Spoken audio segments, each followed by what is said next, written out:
ভূত ফুত আছে, কিন্তু একজন আছে সেটা ভূতও হতে পারে। তার থেকে চলো পালাই আমরা এখান থেকে। অফার তো ঠিক আছে, কিন্তু অফার যেহেতু দিচ্ছে 5খানার বদলে কিন্তু 4খানা করে। আর এতে করে ড্যান্ড্রফের মানে এই তেল মাখলে কিন্তু ড্যান্ড্রফের সমস্যা অনেকটা চলে যায়। তুমি মুখটা সোজা করো, এটা জলে লাগে শীতকালে। দাঁড়াও দাঁড়াও, এই যে ও এবার আমি একটু সানস্ক্রিনটা রিভিউ দিয়ে দিই। এটা হচ্ছে একদম ওয়াটার লাইক, একেবারে টপকে। Good morning and welcome back to our channel, to আমাদের দিনলিপি। এখন বাজে সকাল 8:30, আর তার মধ্যে আমি স্নান করে একদম রেডি। তো সবার প্রথমে আজকে সকালে বেরোনোরও আগে একটা কাজ আছে, যেটা অনেকদিন ধরে ভাবছি করব করা হয় না। তো বলে দিই সেই কাজটা কি। এই কাপটাতে সর্ষের তেল থাকে, জাস্ট ইগনোর ইট। আর এই যে এখানে হচ্ছে একটা কাচের শিশি রয়েছে, আর এই যে কোকোনাট অয়েল। তো বলে দিই কি করবো এগুলো দিয়ে। আমি বেসিক্যালি এতদিন ধরে যুদ্ধ করে করে যে কমলালেবুর চোকলাগুলো কালেকশন করেছি, সেগুলোকে আজকে এই নারকোল তেলের মধ্যে চুবিয়ে দেব। কিন্তু সেটা প্লাস্টিক কন্টেনারে না করাই ভালো। সেই জন্য হচ্ছে গিয়ে আমি এই কাচের কন্টেনারের মধ্যে প্রথমে অরেঞ্জের মানে কমলালেবুর চোকলাগুলোকে দেবো, তার মধ্যে এই নারকোল তেল দেবো, দিয়ে ওটাকে মানে সিট হতে রেখে দেবো প্রায় ওই 7 দিন মতো। তারপর 7 দিন পর থেকে এই তেলটার মধ্যে হচ্ছে ওই কমলালেবুর চোকলার যে নিউট্রিয়েন্টস গুলো আছে বা যে কম্পোনেন্টস গুলো আর কি রিলিজ হওয়ার, সেগুলো হয়ে যাবে, ওগুলো তেলের মধ্যে মিশে যাবে। তখন এই তেলটা চুলে মাখলে আমরা ওর পুষ্টিগুণগুলো পাবো, হেয়ার গ্রোথও ভালো হবে। তো সেই জন্য এই কাজটা করবো। তো চলো আর বক বক করবো না, আমারও দেরি হচ্ছে, দেখিয়ে দিই প্রসেসটা। মোটামুটি রেডি হয়ে গিয়েছি। এইটা করার আগে আমি ভাবলাম যে আগে ফ্রেশ হয়ে নিই, একেবারে সানস্ক্রিন ময়শ্চারাইজার অ্যাপ্লাই করে রেডি হয়ে থাকি, কারণ বেরিয়েও যেতে হবে। তো জাস্ট তেলটা আর কমলালেবুর চোকলাগুলোকে একসাথে বসিয়ে দিয়েই বেরিয়ে যাব। আর আজকে আমি সম্রাটের সানস্ক্রিনটা ট্রাই করবো, দেখি এটা কিরকম। সানস্ক্রিনটা আমি বের করছিলাম যে আমি নিজের ওপর মেখে দেখাও বলে, যে দিয়েছে সেই চলে এসেছে, তার মুখেই অ্যাপ্লাই করা হবে। তুমি সবার আগে একটু ক্রিম মেখে নাও। হ্যাঁ, এর আগে আবার ক্রিম মাখতে হবে? হ্যাঁ, সানস্ক্রিন মাখার আগে তো ক্রিম। তুমি তো রোজই ক্রিম মাখো, আজকে তো সানস্ক্রিন। ওর ব্যাপারটা হচ্ছে রোজই ক্রিম মাখে, আমি বললে তখন ওর অ্যাক্টিং শুরু হয়ে যায়। বেশি আগে তো সানস্ক্রিন ডাইরেক্ট মাখতে হবে, এখন কবে আবার তুমি ডাইরেক্ট মা? এইসব আমি জানি না গো, এতদিন আমি ডাইরেক্টই মাখতাম। উল্টো জামা পড়ছো। সোজা করছি, পড়ছি না। মাখা হয়ে গেছে, ক্রিম মাখা হয়ে গেছে। এবার হচ্ছে এবার তুমি মুখটা সোজা করো, এটা জলে লাগে শীতকালে। দাঁড়াও দাঁড়াও, এই যে ও এবার আমি একটু সানস্ক্রিনটা রিভিউ দিয়ে দিই।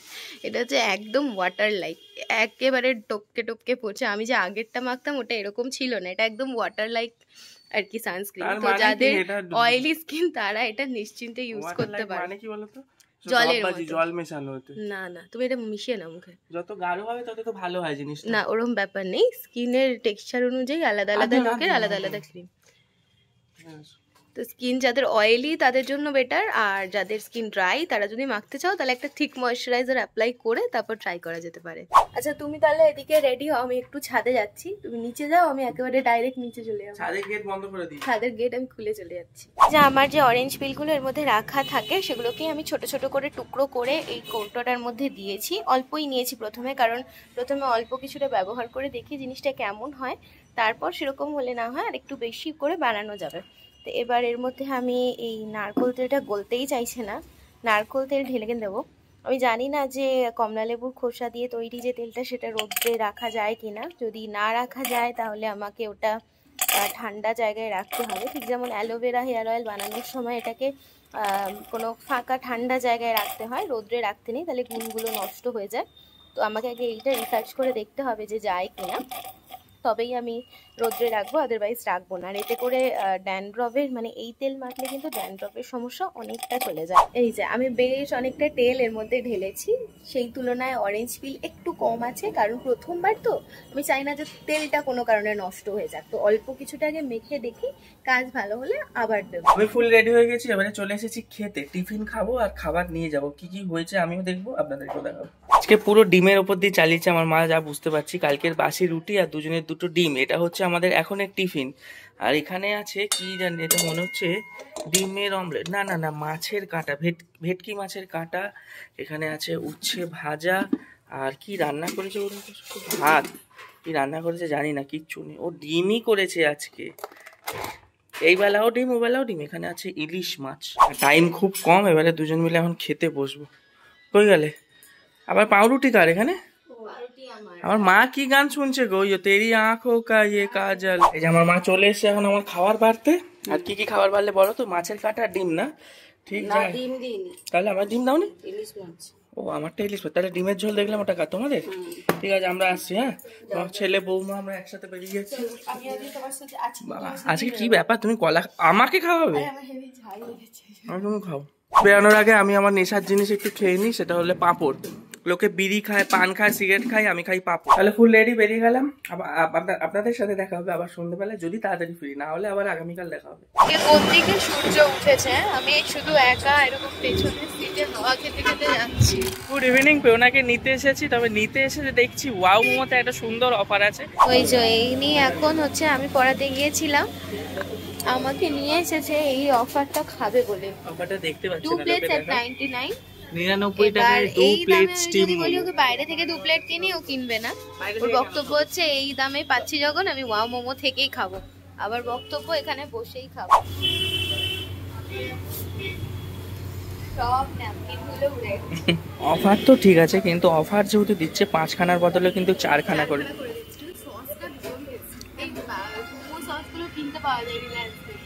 ব্যাপারটা হলো শুধু সস টেস্টি নয়, মোমোটাও টেস্টি। এর জন্যই বাইরে থেকে খাই না। ওয়া মোমো অফার থাকলে ওয়া মোমোতেই খাওয়া ভালো। হ্যাঁ স্যুপ দেয় না, তবে স্যুপ লাগে না, আমার ড্রাইটাই বেশি ভালো লাগে। 99 এরটা আরেকটা প্যাক হবে। আমার কাছে তো 500 ক্যাশ বলেছে অনলাইনে। তুমি আমাকে আবার এই 500টা খুচরো করিয়ে দেবে। চার্জেসের কথা কি জিজ্ঞেস করছিলে? 5% জিএসটি আর পার্সেল চার্জ। মানে এইটা আমাদের 99ই পড়েছে। না তাহলে 109 টাকা। 109 আর ওটা? ওটা 115 টাকা। ও আচ্ছা ঠিক আছে, তাতেই খাও। নিজেরটা তো শেষ, আমার থেকে এবারে আমি খাবো না, আমি তোমাকে একবার একটা বাইট দিয়েছিলাম, তাই তোমাকে এক বাইট খেয়ে নিয়েছি, শোধবোধ হয়ে না গেছে। না আরেকবার এক্সট্রা খেয়ে নাও। খেয়ে না অফার মানেই একটা কিছু ঘাবলা কেস আছে। বিশ্বাস করুন ওয়াও মোমো থেকে খেয়ে আমার একদম পেটের এক কোনাও ভরেনি। প্রথমত 4-5 খানা জায়গায় 4 খানা করে দিচ্ছে, আবার ছোট ছোট, টেস্টও ভালো না। তার থেকে মানে নর্মাল দাম দিয়ে কিনলে সে মোমো খেতে ভালো হতো। হয়ে গেছে, বাদ দিন। এবার এখন ওয়েট করছি যে ওরা কতক্ষণে আসবে।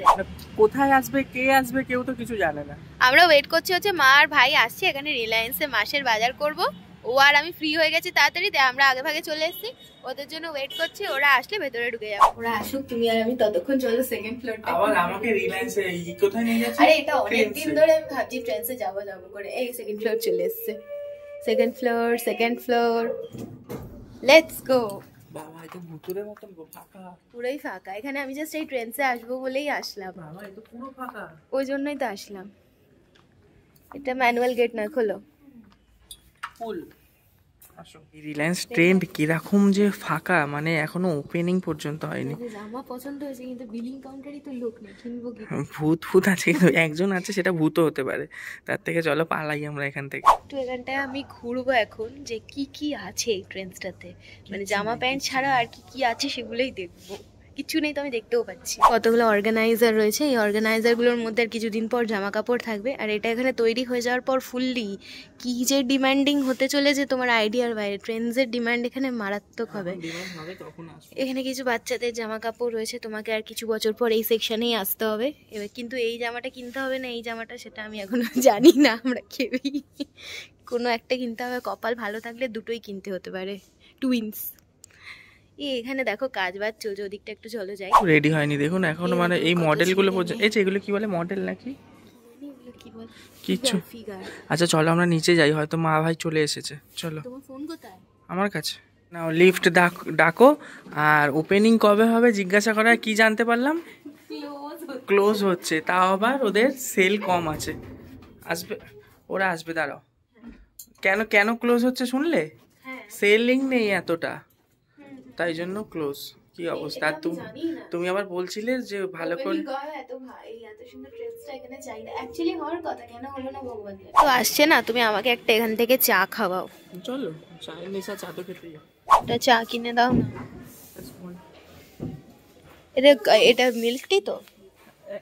একটা মিল্ক টি খেতে গেছিলাম, মিল্ক টি অ্যাভেলেবেল নেই। কফি খাবো না, তার একটা বড় কারণ কফির দাম 35 টাকা।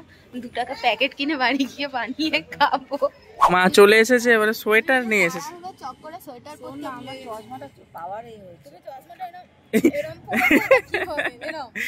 তুমি এরকম দৌড়ে দৌড়ে আসছিলে এই জন্য চশমায় দেখতে পাচ্ছ না বলে? আচ্ছা তোমাদের জন্য খাবার বলছে, চম্মায় দেখতেই পাচ্ছি না। তোমাদের জন্য খাবার আছে। কি খাবার? ওয়াও মোমো। বাবা আবার মোমো নিয়েছি। এই যে তখন 2 প্লেট মোমো নিলাম না, এই যে এদের দুজনের জন্য। আমরা তো 2 প্লেট খেয়েছি, আর বাইক নিয়ে ওরা যাচ্ছে আমাদেরকে দেখতে দেখতে যাচ্ছে। ভিডিওতে কি কথা বলছি। যাই হোক, এই যে দুজনের জন্য 2টো মোমো। 2টো মোমো নিয়েছিস কেন? দুটো একটার দামে দুটো। একটা তার থেকে বড় কথা, একটাই কি পেট ভরে মানুষের? মোমো খাওয়া শুরু হয়েছে এখানে। মায়ের বক্তব্য হলো মা পুরো 4 পিস খাবে না, 2 পিস বাবার জন্য নিয়ে যাবে। আর ভাই 4 পিস খেয়ে নেবে। আমরা খেয়েছি। না আর খাবো না, আমরা খেয়েছি, খেয়ে তোমাদের 2 পিস এনেছি। তো চলো, খাবার পর্ব শেষ হলে এবার কেনাকাটার পর্ব শুরু করা যাক। ঢুকে তো গেছি আমরা কেনাকাটা করতে। এদিকে মা কেনাকাটা করছে আর এদিকে এ করছে। এবারে মোটামুটি 1-1.5 ঘন্টা পর আপনাদেরকে দেখাচ্ছি কত কি কেনাকাটা হলো। 1-1.5 ঘন্টা পর কেন বললাম, মোটামুটি 1-1.5 ঘন্টা লাগে এদের ঘোরাফেরা করতে। প্রচুর কেনাকাটা হয়েছে, একদম লম্বা বিল। বিলটা কোথায় গেল? 4.5 না 5,000 টাকার বিল, মানে কেনাকাটা হয়ে গেছে। মাসে যে মাছ কাবাডিটা হিসাব করি তার থেকে বেশি বেরিয়ে গেছে, কিন্তু মাছ কাবাডি এখন হয়নি, গ্যাসের টাকাও ডুবে দিই। রিলায়েন্সে আসলে এই হয়, ওই আনতাবড়ি জিনিস বেশি কেনা হয়। না ঠান্ডা বাজে একটু কাজু কিশমিশ তোদের খাওয়ানো দরকার। কাজু কিশমিশই তো 1000 টাকার উপরে বিল হয়ে গেছে। আর তোমার বেরাতে না বেরাতেই ঠান্ডা লেগে গেল। ডিনার কি বৌমা বানাবে? খেজুর আরেকটা কি নিচে কিশমিশ, এতগুলো করে খাবি দুজনে। কি খেজুর, আমন্ড আর কাজু? কাজু কাল থেকে খাওয়া হবে এগুলো সকালবেলায়। কিশমিশ তাহলে কোন সময় তুই আবার যেটা কম হবে সেটা নিয়ে যাবি। আচ্ছা বলছি, মাসে মাসে আমি এখানে এসে কিনে নিয়ে যাবো। আচ্ছা রাত্রিরে ডিনার কি তুমি বানাবে গিয়ে? কি করা আছে পনির করে নেবে। আবার আমুলের পনির নিয়েছে আমার মা, দাম বেশি তাও এই পনির নিল। আমুলের পনিরের টেস্ট অন্য পনির দেবে না। হ্যাঁ, ওটা মানে যেরকমই বানাও না কেন টেস্ট হবে, শুধু আলু হলুদ দিয়ে ঝোল করলেও টেস্ট হবে। এখন মালপত্র ব্যাগে গুছাই, তারপর বাড়ি চলে যায়। আজকে আমার খরচা খরচাই খরচা। আর ভিডিও লাখটাই খরচা। আমি বাজারে গিয়েও আজকে অনেক খরচা হবে। কেন বাজার থেকে আবার কি এনেছে? এত বড় চিংড়ি এনেছি, ওটা কালকে করবো না, আর একটু আনতে হবে। বাবা আবার বড় বড় চিংড়ি নিয়ে আর এসছে। চুনো মাছ নিয়ে এসেছি, কালকে চুনো মাছটা মূলো দিয়ে আলু দিয়ে করবো। ওটা করেছি। কিনেছি আমরা একখানাই ব্যাগ 9 টাকা দিয়ে। ও বাইরে সামনে বসিয়ে নেবে এগুলো। আর একটা ব্যাগে সব ধরবে কিনা এই হচ্ছে সমস্যা। রিলায়েন্স থেকে জুতো কিনছে আজকে। না এটা ভালো লাগলো আমার জুতোটা, আর জুতো নেই তো আমার ঘরে পরার, ঠান্ডা যা লাগছে না। তাহলে ওরা কাজ করছে করুক, আমি বাইক বের করি। আজকে ভিডিওটা এখানে শেষ করছি, আবার কালকে দেখা হবে।